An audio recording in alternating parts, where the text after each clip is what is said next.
For from the least of them to the greatest of them, everyone is greedy for gain. And from the prophet even to the priest, everyone deals falsely. They have healed the brokenness of my people superficially, saying, peace, peace, but there is no peace. That was Jeremiah 6:13 and 14.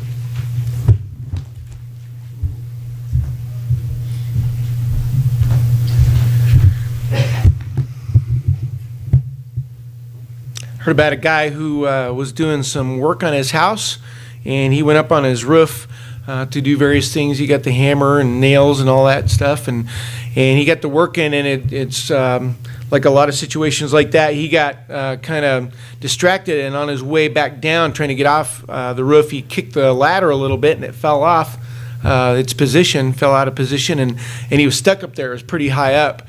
And he was in a house where the neighbors, a little bit of distance. Some of you probably live in situations like that where there's a little bit of breathing room around the yard, and so the neighbors couldn't hear him or really see him. But he did happen to live right near, I think it was a highway. It was right there. And so he started waving his arms at cars and jumping up and down, trying to get help of some sort. And after a while, the cars started honking and waving back, and he was trying to signal trouble, and they just thought he was being friendly.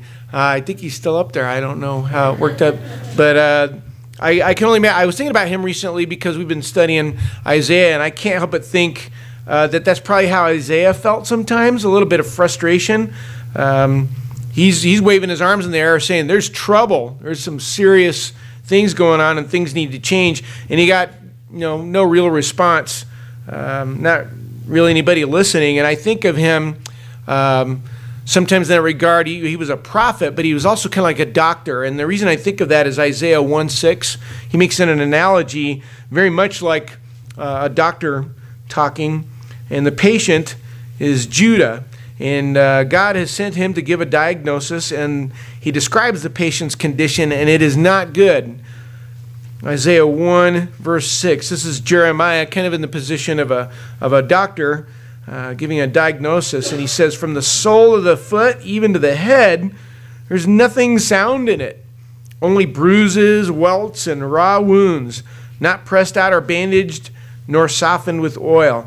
It'd be like somebody being rushed into the ER in a very grim report that every single part of the body is wounded. I can only imagine a doctor giving that kind of report. So we found nothing healthy.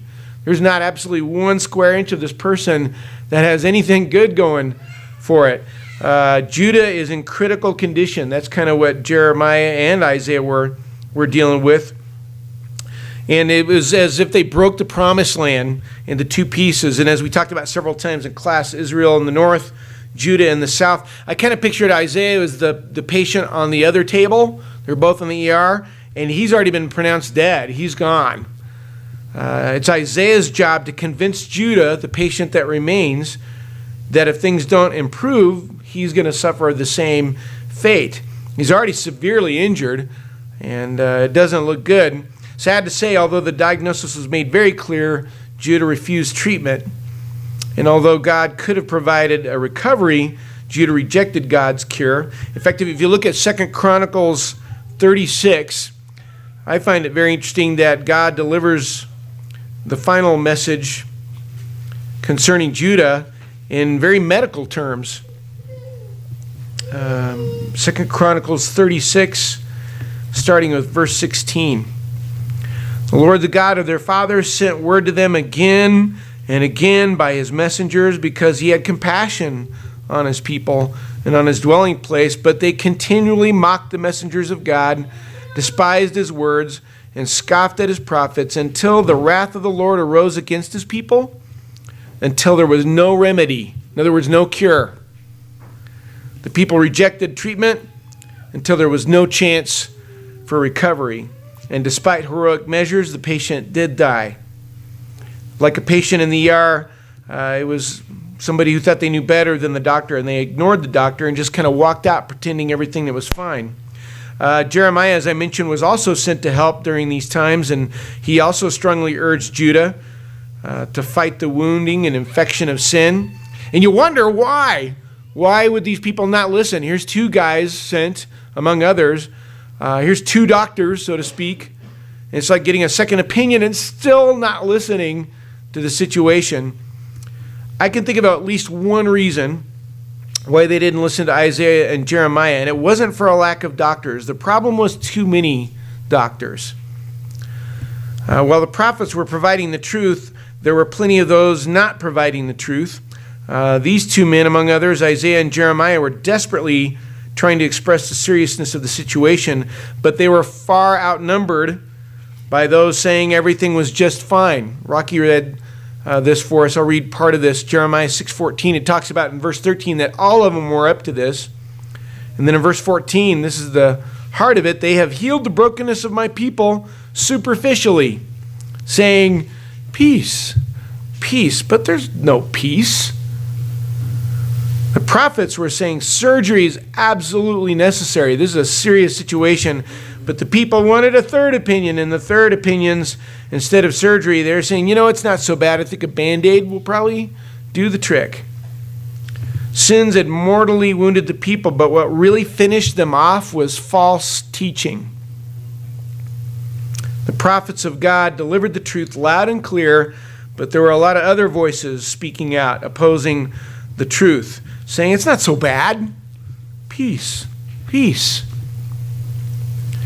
I think we also are surrounded by doctors. Used to be, if you wanted a voice, if you wanted to be heard, you'd need something like, you know, a pulpit like this or maybe a printing press. Now it's kind of different. We have social networks and blogs and websites and all kinds of opportunities where anyone can speak out and have an audience. And there's a lot of benefits to that. It can be good.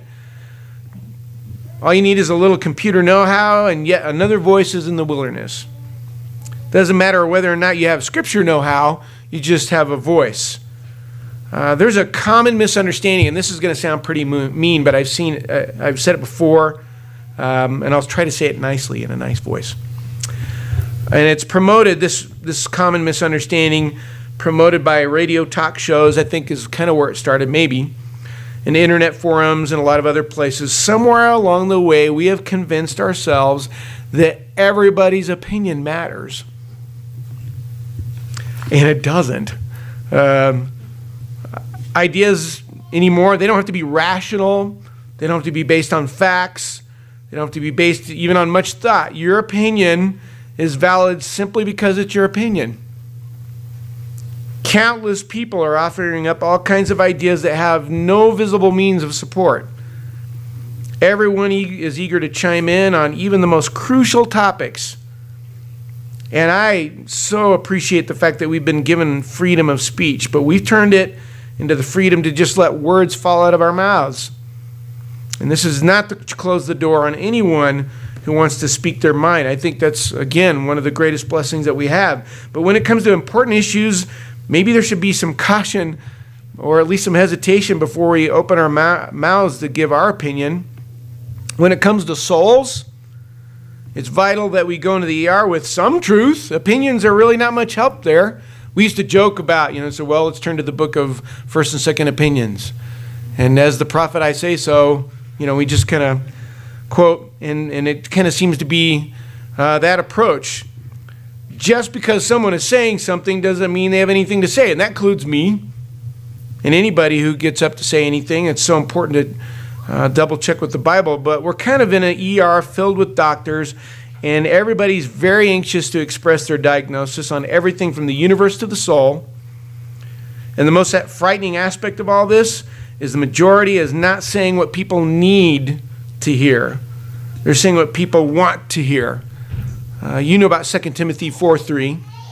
For the time will come when they will not endure sound doctrine, in other words, healthy doctrine, but wanting to have their ears tickled, they will accumulate for themselves teachers in accordance to their own desires. Well, the time has come, and sound doctrine doesn't go over too well, not in every group.